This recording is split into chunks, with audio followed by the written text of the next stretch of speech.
We just played Emberleaf Deluxe Edition, a game about a lot of critters. Look at how many critters do we have. So seriously now, there's a big world which was abandoned, and there was a big war of something like that, and then each player has their own little villagers.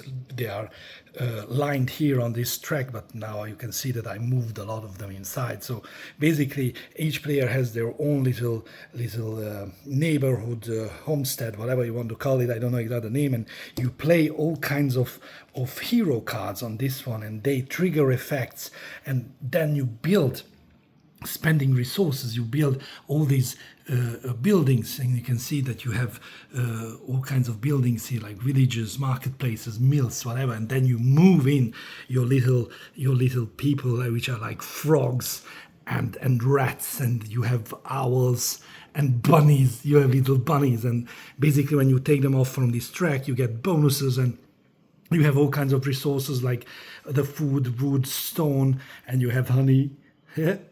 Really good. And what happens is, and how this works is, that when you play a card from your hand, you have to play it on this board, right?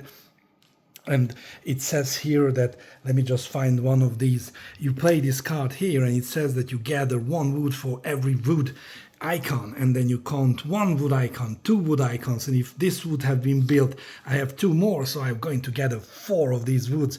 But if somebody is here, yeah, they are not going to give you this wood, because this also doesn't have wood here up.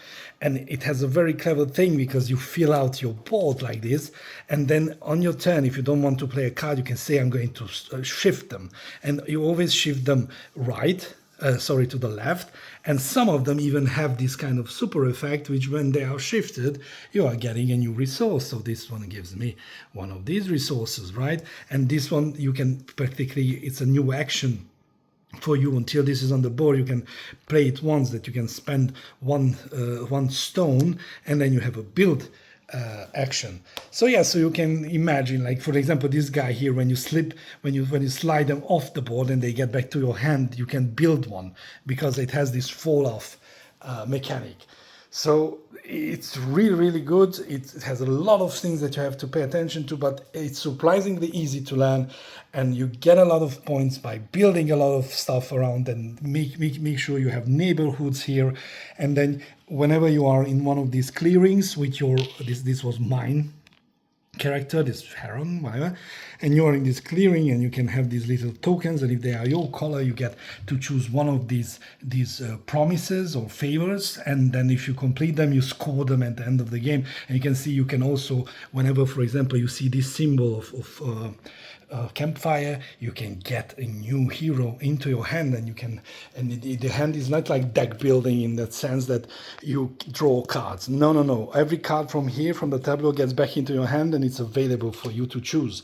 So yeah, in a nutshell, this is Emberleaf, a really cool game. I highly recommend it. Peace out.